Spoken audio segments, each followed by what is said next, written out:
4대 교회를 마지막으로 우리가 보면서 4대 교회 안에 주목해야 될 만한 인물들이 있는 것을 우리가 봅니다. 좀 우리가 얘기하기로 무명용사들입니다. 그 이름이 성경에는 전혀 기록이 없습니다. 사도 바울, 사도 요한, 사도 베드로, 사도 안드레, 사도 빌립 이름이 없습니다. 그런데 성령께서는 그들의 이름을 정확하게 기억하고 계시다는 사실을 우리가 꼭 잊지 않기를 원합니다. 그래서 우리 교회도 이 4대 교회 교인들처럼 비록 몇 명일지는 모르지만 이 무명용사들처럼 하나님의 말씀 안에서 핍박받고 고난받고 그것을 기뻐하고 즐거워할 수 있는 진정한 예수님의 제자가 우리가 이 교회 안에서 있기를 간절히 소망합니다.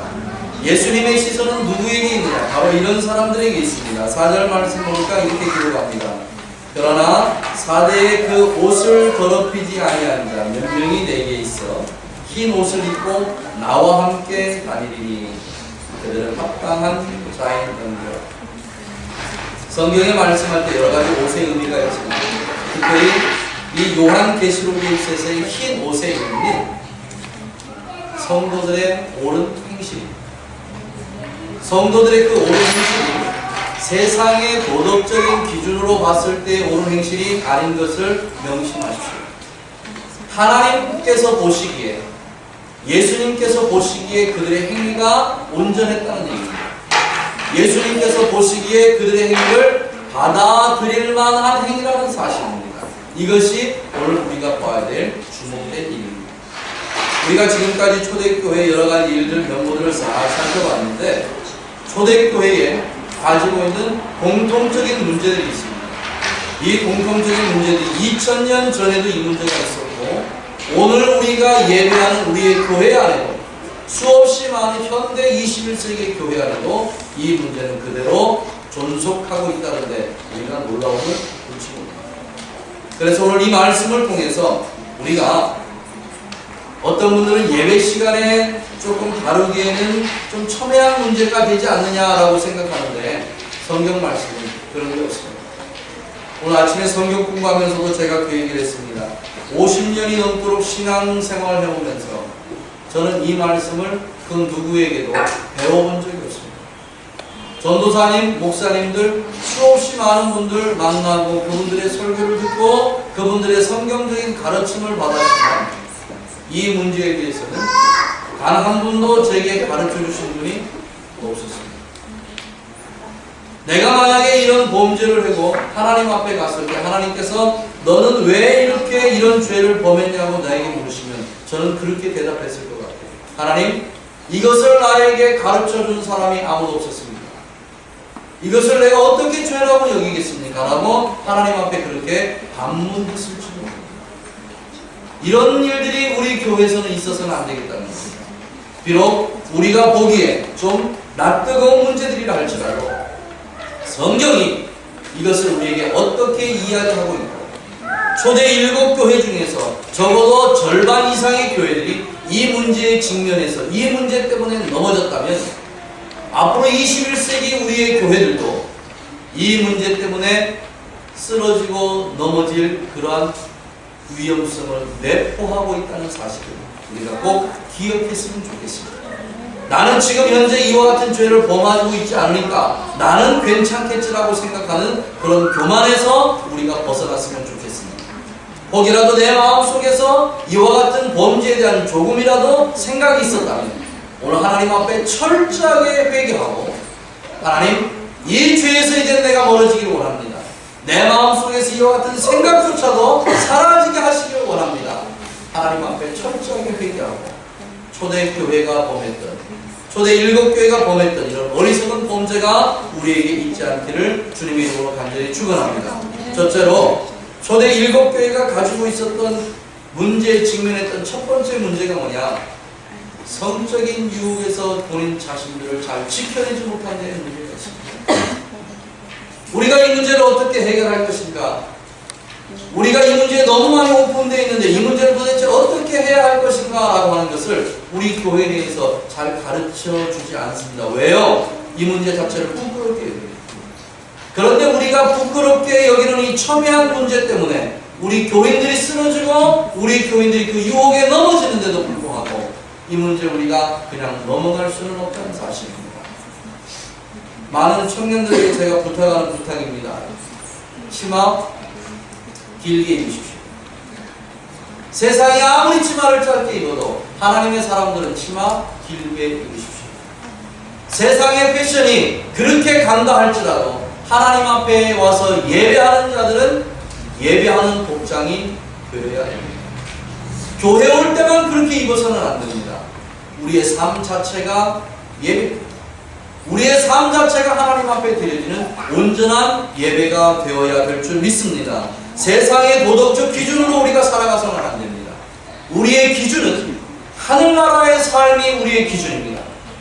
하늘나라의 생활이 우리의 기준이 되어야 하나님께서 우리의 삶을 보시고 그 자체를 인정하시고 기뻐하시지, 우리가 세상의 도덕적 기준으로 세상이 그렇게 살아가는 것을 아무도 이야기하지 않으니까, 세상 사람들이 다 그렇게 살아가니까 우리가 그렇게 살아간다라고 함께 살아간다면 믿음의 사람들과 세상 사람들과 기준점이 사라집니다.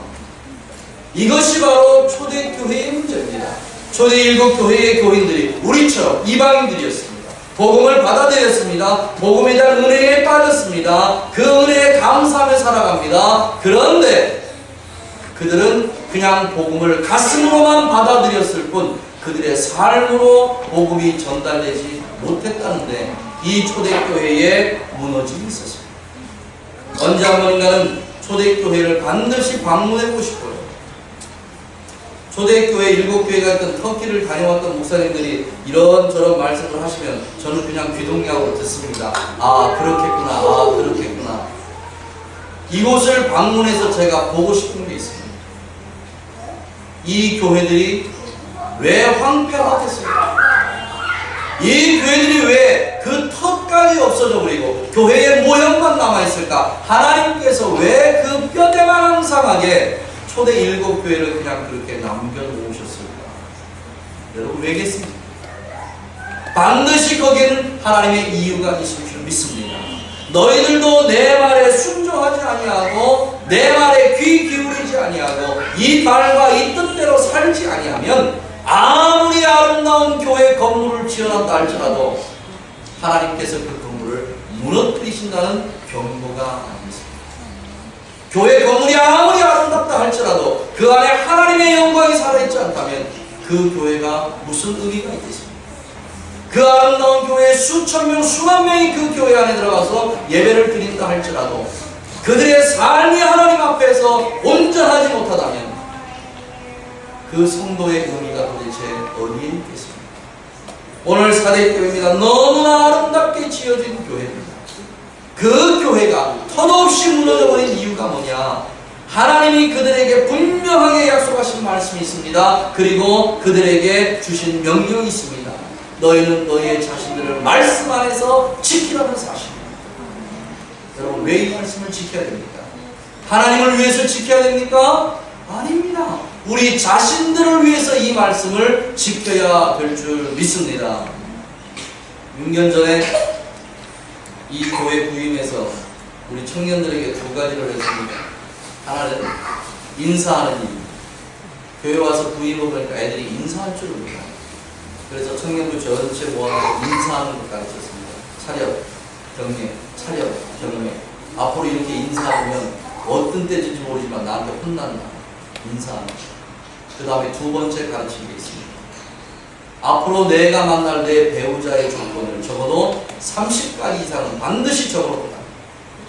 그리고 내가 어떤 남자를 만나든지 어떤 여자를 만나든지 이 조건에 몇 가지가 맞는지, 그리고 하나님 앞에 기도하라는 거였습니다. 잘 지켜주더라고요. 얼마나 욕심이 많은지 50가지씩 적어놓고 다니는 너무 고맙고 감사합니다. 적어도 내가 만날 사람에 대한 어떤 기준이 있어야, 그래야 여러분의 몸을 지킬 수 있습니다. 여러분의 마음을 지킬 수 있습니다. 세상이 그렇게 간다고, 시드니가 그렇게 걸어간다고 여러분의 마음을 그렇게, 여러분의 몸을 함부로 휘둘러서는 안 될 줄 압니다. 그러면 성경은 우리에게 무엇을 얘기하고 있는가? 신명기 22장 보겠습니다. 신명기 22장으로 보겠습니다. 22절부터 보겠습니다. 신명기 22장 22절 말씀부터 우리 함께 보겠습니다. 교회가 지켜야 될 순결이기도 하고 우리 성도들이 지켜야 될 순결이기도 합니다. 자, 이 말씀 부끄럽다고 생각하지 마십시오. 이 말씀을 어기면 하나님의 놀라우신 진노가 있습니다. 자, 함께 읽겠습니다. 22절부터 있습니다. 시작. 남자가 유부녀와 통간함을 보거든 그 통간한 남자와 그 여자를 둘 다 죽여 이스라엘 중에 악을 제할지니라. 처녀인 여자가 남자와 약혼한 후에 어떤 남자가 그를 성읍에서 만나 통간하면 그들은 그들을 둘 다 성읍 문으로 끌어내어 그들을 돌로 쳐 죽일 것이니 그 처녀는 성읍 중에 있어서도 소리 지르지 아니하였으며 그 남자는 그 이웃의 아내를 욕되었습니다. 너는 이같이 하여 너희 중에 악을 제할지니라. 그 뒤에 말씀도 너무나 중요한 말씀들이 기록됩니다. 하나님께서 이것을 얼마나 단호하게 생각하시는지, 이것을 얼마나 심각하게 생각하는지 여러분 다시 한번 기억하시길 원합니다. 고린도 교회에 무슨 일이 있었습니까? 고린도 교회에 복음을 받아들였다는 그 고린도 교회 안에 자기 계모와 함께 살고 있는 사람이 생겼습니다. 이유가 뭡니까? 우리의 영혼은 하나님 앞에 구원을 받았으니까 우리의 몸은 아무렇게나 해도 된다는 이 사상 때문에, 이세벨의 교훈 때문에, 니골라당의 교훈 때문에 교회가 질서가 무너지고 교회가 혼탁해지고 혼합해지고 있습니다. 오늘 우리 교회 안에는 이와 같은 교리는 사라졌습니다. 하지만 우리의 마음 속에서조차 이 교리가 완전히 사라지고 없어졌는지 우리 자신들을 한번 돌아보아야 될 줄 믿습니다. 교회 안에서조차도 이것을 죄악시하지 아니하고 서로 믿는 하나님의 자녀들이 어쩌다 실수했으니까, 어쩌다가 지은 죄가니까 우리가 용서해야 된다고 사랑이라는 테두리 안으로 모든 걸 다 용납하고 용서하는 이 교회 안에 이 문제를 하나님께서 어떻게 바라보고 계시는지 생각해야 될 줄 믿습니다. 우리는 하나님이 아닙니다. 우리는 심판자들이 아닙니다. 우리가 한 모든 행위에 대한 잘못들, 우리 가족들이 행한 모든 행위에 대한 잘못들은 반드시 하나님께서 심판하신다는 것을 잊어버리면 안 될 줄 믿습니다.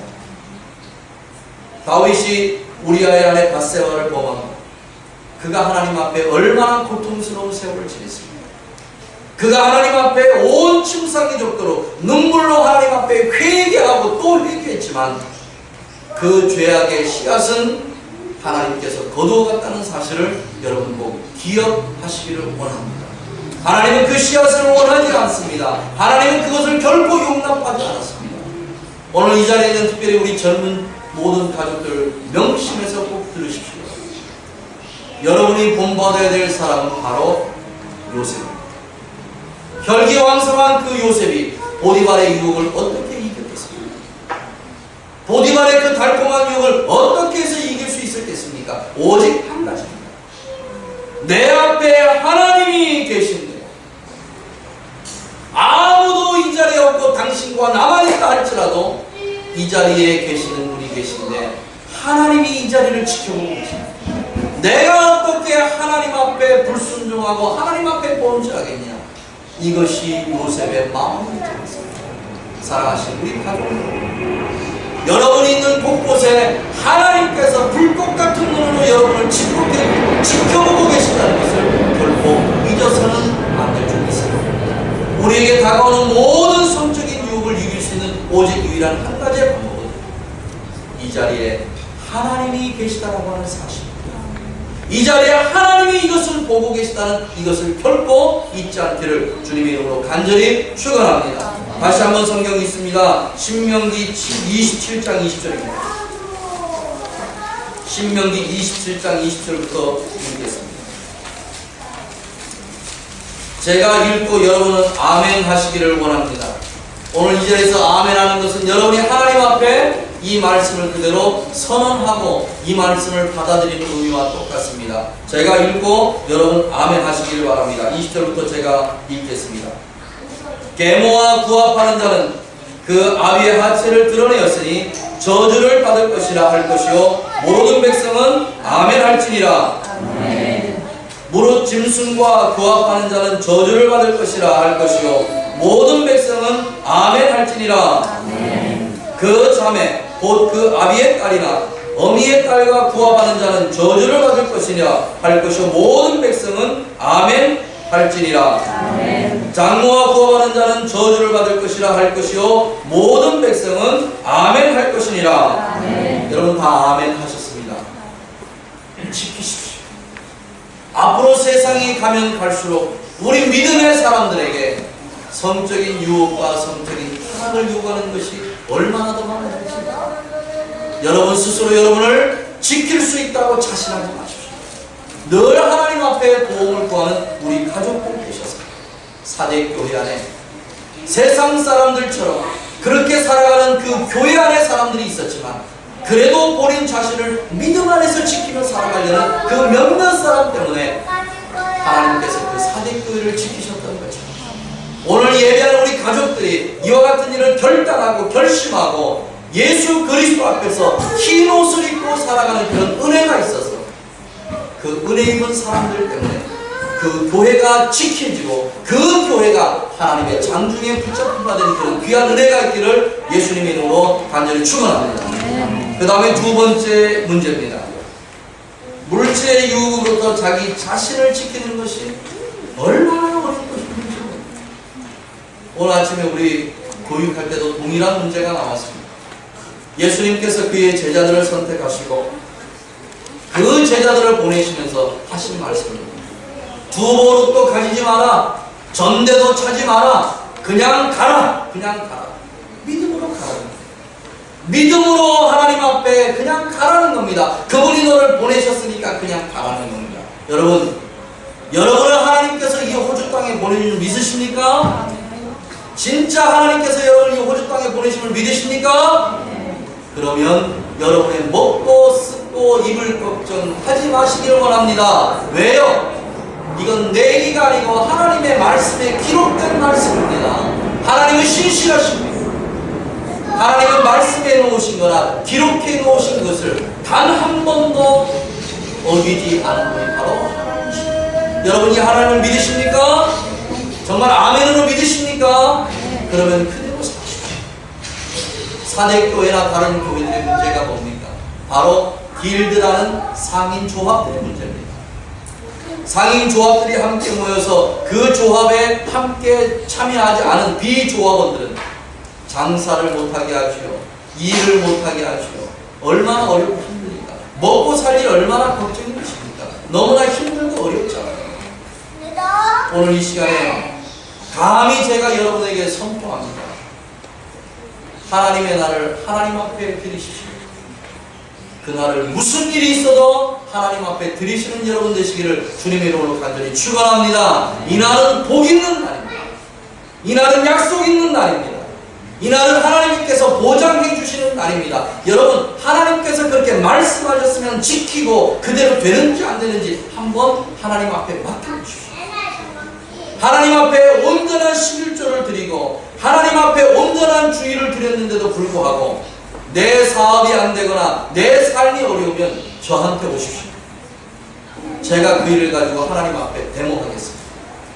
그 사업이 잘 될 때까지, 그 삶이 하나님 앞에서 복을 받을 때까지 제가 하나님 앞에 철야하면서 기도하겠습니다. 그렇게 안 해보시겠습니까? 해보십시오. 반드시 하나님께서 그 약속 지켜주실 줄 믿습니다. 그리고도 안 되는 일이 있으면 여러분 교회를 떠나고 신앙을 버려도 괜찮습니다. 하나님이 그 약속을 버리셨는데, 하나님이 그 약속을 어기셨는데 어떻게 우리가 하나님을 믿고 의지할 수 있습니까? 그러나 나에게 신실했던 그 하나님은 단 한 번도 이 말씀에 기록해 놓은 그 말씀을 어겨보신 적이 없으십니다. 내 자신이 이 하나님을 믿고 의지하는 신실한 하나님이십니다. 여러분에게도 그런 신실한 하나님이 되어주지 아니하시겠습니까? 하나님께서 아나니아와 삽비라 가정에 얼마나 많은 복을 주셨는지 모릅니다. 초대교회가 성령으로 충만해지고 그 전체 분위기가 다 어우러지니까 내 재산 팔아서 교회에다 다 바치는 일이 발생을 했습니다. 우리 교회도 그런 일이 있기를 주님의 이름으로 간절히 축원합니다. 일이 있기 전에 빨리빨리 집들 사시고 부자가 되었으면 좋겠습니다. 성령의 역사가 일어나니까 전부 재산 팔아서 다 사도들의 발 앞에 놓아두었습니다. 이 일을 다 하나님 앞에 결신하고 그리고 서원했습니다. 그런데 아나니아와 삽비라가 하나님 앞에 드릴 돈을 다 안 드린 거 아닙니다. 하나님 앞에 약속한 것 중에 얼마를 숨겼을 뿐입니다. 그 얼마의 욕심일 뿐입니다. 여러분, 하나님 앞에 드릴 때 여러분 마음 어떻습니까? 그저 100% 다 감사합니까? 아니면 요거 조금 덜 드리면 이번 주 렌트 내는데 도움이 될 텐데, 요거 조금 덜 드리면 이번 달에 내 차 부금 들어가는데 좀 도움이 될 텐데, 요거 조금 남겨주면 우리 아이 뭐 사줄 수 있을 텐데, 여러분 고민 안 하십니까? 아나니아와 삽비라의 문제만은 아닙니다. 우리 모두의 문제, 우리 전체의 문제. 성경에 기록됐기 때문에 아나니아와 삽비라가 손가락질을 받는 것이지, 오늘 이 시간에 주의 성령께서 오셔서 우리의 마음을 열고 우리 걸 하나하나 끄집어내면 그 누가 아나니아와 삽비라를 손가락질할 수 있겠습니까? 하나님의 사자가 롯의 부인에게 그렇게 얘기했습니다. 너는 이 성을 떠나면서 절대 뒤돌아보지 마라. 혹여라도 집에 준 게 아까워서 뒤돌아보면 내가 소금기둥이 될 것이다. 우리는 이 말씀을 너무나 많이 들었습니다. 오늘 이 시간에 주의 성령께서 우리의 삶에 오셔서 너는 내가 명하는 곳으로 가되 내 집에 남겨둔 보석이나 내 집에 남겨둔 현찰이나 내 집에 남겨둔 무슨 자동차나 이거 아까워하지 말고 그냥 떠나라. 내가 뒤돌아보면 너는 소금기둥이 된다 말씀하시면 여러분은 뒤돌아보지 않을 자신이 있으십니까? 그 하나 아낌없이 다 놓아두고 그 자리를 떠나실 수 있는 여러분 자신이 있으십니까? 롯의 부인을 손가락질할 그게 우리가 우리 자신들을 돌아보면 얼마나 더 연약하고 부족한 존재이죠. 광야의 40년을 마감하면서 가나안 땅에 들어가는 이스라엘 백성을 향해서 하나님께서 모세에게 하신 말씀, 너희들이 가나안 땅에 들어가서 잘 먹고 잘 살고 모든 은금이 풍족해질 그때에 너희들 마음에 너희 스스로 이르기를 내가 열심히 일해서 내가 재물 얻을 수 있는 어떤 능력이 있어서 내가 사람들을 잘 만나서 이렇게 부자로 산다고 그렇게 생각할까 내가 두렵다라고 하나님 말씀하셨습니다. 가족 여러분, 우리가 이렇게 지금 살 수 있는 것 전적인 하나님의 은총인 줄 믿습니다. 하나님께서 우리의 삶에 관여해 주지 아니하셨다면 우리의 삶은 결코 이런 삶이 되지 못합니다. 이런 하나님을 인정하시기를 원합니다. 초대교회 중에서 이 초대교회뿐만 모든 하나님의 사람들의 삶이 이것을 인정해야 합니다. 욥이 하나님 앞에 고백합니다. 주신 이도 하나님이시요 거둬가신 이도 하나님이시니 주었다가 가져가신 하나님에게 우리가 무슨 말을 하겠느냐. 이것이 욥의 고백. 사랑하시는 우리 가족 여러분, 사대교회의 그 몇몇의 교인들처럼 물질 때문에 염려하지 마십시오. 물질 때문에 고민하지 마십시오. 하나님은 우리의 아버지 되십니다. 우리의 아버지 되심을 여러분 인정하시기를 주님으로 간절히 축원합니다. 그 아버지는 그 자녀가 필요한 모든 것 공급해줘야 될 책임과 의무가 있습니다. 그 하나님을 아버지라고 부르는 여러분이 그 하나님을 믿고 의지하는 귀한 역사가 있기를 주님의 이름으로 간절히 축원합니다. 그래서 이 은혜를 따라서 우리 가족들은 물질의 노예가 되지 않고 오직 하나님 앞에서 주신 것에 감사하는 자족의 은혜가 넘치기를 주님의 이름으로 간절히 축원합니다. 자, 그렇다면 어떻게 해야 될까요? 정말 그렇게 하고 싶습니다. 하나님께서 그렇게 우리에게 주신 것처럼 그런 하나님께 준 경고의 말씀처럼 성적인 유혹에서도 벗어나고 물질적인 유혹에서도 벗어나서 온전한 하나님의 사람으로 살고 싶습니다. 우리가 어떻게 하면 하나님 그렇게 살 수 있겠습니까? 성경 찾습니다. 갈라디아서 5장 16절. 갈라디아서 5장 16절 말씀 보겠습니다.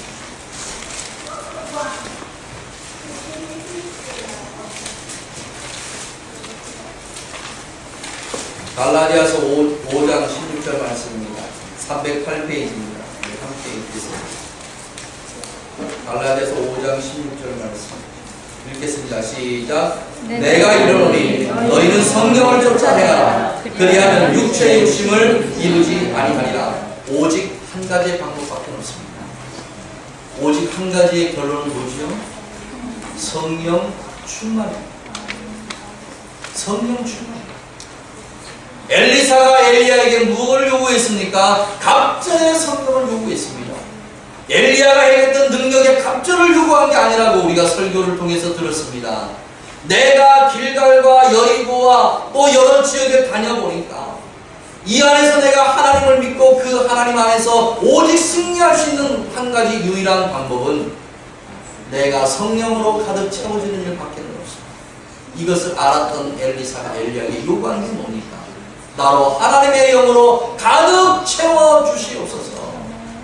오늘 예배하는 우리가 하나님 앞에 요구해야 될 것이 바로 이것인 줄 믿습니다. 여러분, 하나님 앞에 요구하십시오. 성령으로 가득 채워주라고, 성령으로 충만하게 해달라고, 성령에 붙잡힌 사람이 되게 해달라고, 성령의 종이 되게 해달라고. 이것만이 우리가 이길 수 있는 유일한 단 한 가지의 방법밖에 없습니다. 우리의 힘으로, 이는 힘으로 되지 아니하고 능으로 되지 아니하고 오직 여호와의 신으로만 가능하다고 성경은 우리에게 그렇게 말씀하십니다. 로마서 13장 9절에 13절 14절에 뭐라고 말씀하시는지 우리 마지막으로 한 번만 더 찾아보겠습니다. 로마서 찾겠습니다. 로마서 13장 9절 말씀 보겠습니다. 간음하지 말라, 살인하지 말라, 도적질하지 말라, 탐내지 말라 한 것 그 외에 다른 계명이 있을지라도 내 이웃을 내 몸과 같이 사랑하라 하신 그 말씀 가운데 다 들었느니라. 어디에 주신 말씀입니까? 로마 교회에 주신 말씀입니다. 로마에 살아가는 로마 사람들에게 주신 말씀이 아니고 로마에서 신앙생활하는 로마 교회 안에 있는 사람에게 주신 말씀입니다. 뭐라고요? 간음하지 말랍니다. 살인하지 말랍니다. 도적질하지 말랍니다. 탐내지 말라. 이렇게 말씀하셨습니다. 교회 안에 있는 사람들에게 주신 말씀. 15절부터 또 13절부터 14절에 뭐라고 하니까 음행하지 말라, 더러운 일을 탐하지 말라, 우상 숭배하지 말라. 교회 안에 있는 사람들에게 주신 말씀입니다. 사랑하신 우리 가족 여러분, 초대교회가 성령이 그렇게 충만한 역사가 있었음에도 불구하고 그들의 삶이 변화되지 못합니다. 그들의 삶이 하나님 앞에 온전하지 못하니까, 그들의 삶이 하나님 앞에서 성결하고 순결하고 거룩한 삶을 살지 못하니까 결국 그들은 이 세상에서 그냥 있다가 사라지는 그런 존재가 되고 있습니다. 오늘 이 말씀을 듣는 우리 모두에게 권합니다. 사대교회의 무명용사가 되시기를 주님의 이름으로 간절히 축원합니다. 우리 교회 안에 사대교회의 무명용사가 있기를 주님의 이름으로 간절히 축원합니다. 세상에 나가서 핍박받으십시오. 세상에 나가서 고난받으십시오. 그 가운데 하나님의 말씀을 여러분의 생명처럼 지키십시오. 하나님이 여러분과 함께 하실 줄 믿습니다. 성령께서 여러분을 도우시고 여러분을 그 말씀 안에서 살아가도록 여러분을 지키실 것을 확신합니다. 오늘 이 말씀을 여러분의 마음에 잘 간직하십시오. 하나님의 은혜 가운데 머무는 여러분 되시기를 예수님의 이름으로 간절히 축원합니다. 기도하겠습니다.